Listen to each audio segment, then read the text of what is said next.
రేపు ఎవరైతే ఎగ్జామ్ రాస్తున్నారో వాళ్ళందరికీ కూడా ఆల్ ది బెస్ట్ అండి. అందరూ కూడా మైండ్లో ఒకటే పెట్టుకోండి, ఇది టెట్ కాదండి, మినీ డిఎస్సి అనుకుని ఎగ్జామ్ అయితే మీరు అలాగే ప్రిపేర్ అవ్వమని చెప్పాను కదండి. సో ఎగ్జామ్ రాయడం కూడా మీరు ఇది డిఎస్సి అనుకుని ఎగ్జామ్ రాయండి. నేను కూడా అలాగే ఫీల్ అవుతున్నాను. చూడాలి ఏదన్నా స్కోర్ ఏమైనా పెరుగుద్దేమో. ఎందుకంటే ఇప్పుడు మళ్ళీ రాస్తున్నామంటే టెట్ క్వాలిఫై అయిపోయినా స్కోర్ పెరుగుతుంది, డిఎస్సిలో యూజ్ అవుతుందనే కదండి. చాలామంది అయితే ఇప్పుడు టెట్ ఎగ్జామ్కి అప్లై చేసి రాసాము.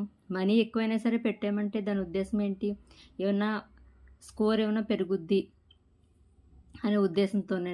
మా ఫ్రెండ్ ఏమంటుందంటే కనీసం ఒక 2-3 మార్కులు పెరిగినా చాలే, 1000 పెట్టామంటే దానికి మార్కులు స్కోర్ పెరగాలి, లేకపోతే వేస్ట్ కదా రాసిన దానికి. పాత మార్క్స్ దీనికి సేమ్ అలాగే వచ్చినా తగ్గినా కూడా వేస్ట్ కదా, స్కోర్ మనకి పాత స్కోర్ మీద ఇప్పుడు పెరగాలి. టెట్కి రెడీగానే ఉన్నారండి. ఎందుకంటే రేపటి నుంచి ఎగ్జామ్ కాబట్టి అందరూ కూడా ఫుల్గా ప్రిపేర్ అయిపోయి రెడీగానే ఉన్నారండి. ఎప్పుడు ఎగ్జామ్ పెడితే రాసేద్దామా అన్నట్టు రెడీగా అయితే ఉన్నారా.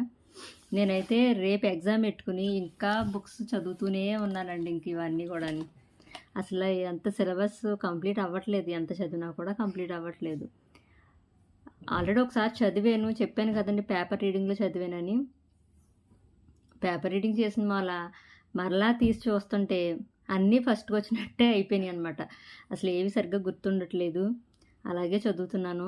చూడాలండి పాత టెట్కి ఇప్పటికి ఏమన్నా స్కోర్ పెరుగుతుందో పెరగదో అనేది చూడాలండి.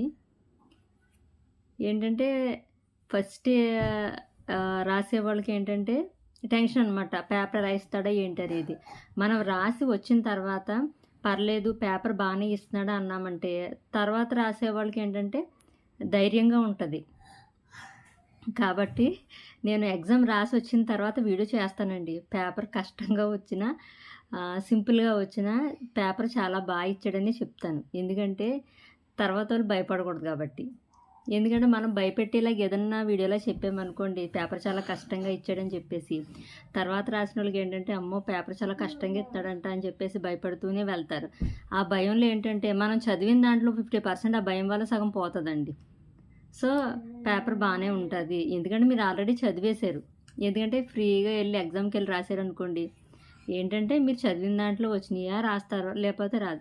కానీ భయపడుతూ వెళ్ళామనుకోండి మన భయం వల్ల వచ్చిన బిట్టు కూడా అక్కడ మిస్టేక్ పెడతాం అనమాట, సరిగ్గా చదవం. సో అది కూడా ప్రాబ్లం ఉంటుంది. కాబట్టి అందరూ బాగా చదవండి.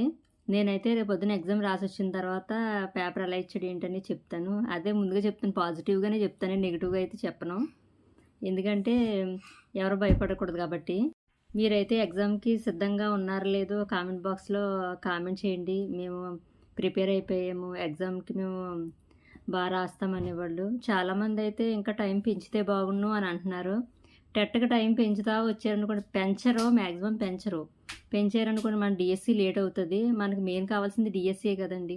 మనకు జనవరిలో కంపల్సరీగా మనకు డిఎస్సి నోటిఫికేషన్ అనేది ఇస్తాడు. సో అది మైండ్లో పెట్టుకుని టెట్ స్కోర్ చేయాలని చాలామంది 1000 రూపీస్ అయినా సరే టెట్కి అప్లై చేయడానికి మెయిన్ రీజన్ ఏంటంటే అదేనండి, డిఎస్సి ఉందని చెప్పేసి.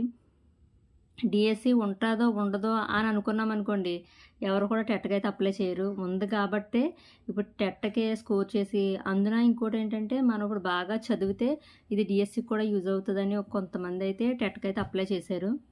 ఎనీవే అందరికీ ఆల్ ది బెస్ట్ అండి. అందరూ కూడా బాగా రాయండి ఎగ్జామ్. ఓకే ఫ్రెండ్స్, ఈ వీడియో నచ్చితే వీడియోకి అయితే లైక్ చేయండి, కామెంట్ చేయండి. అలాగే మన ఛానల్ కొత్తగా చూస్తే కనుక సబ్స్క్రైబ్ చేసుకోండి. ఓకేనా ఫ్రెండ్స్, బాయ్ ఫ్రెండ్స్.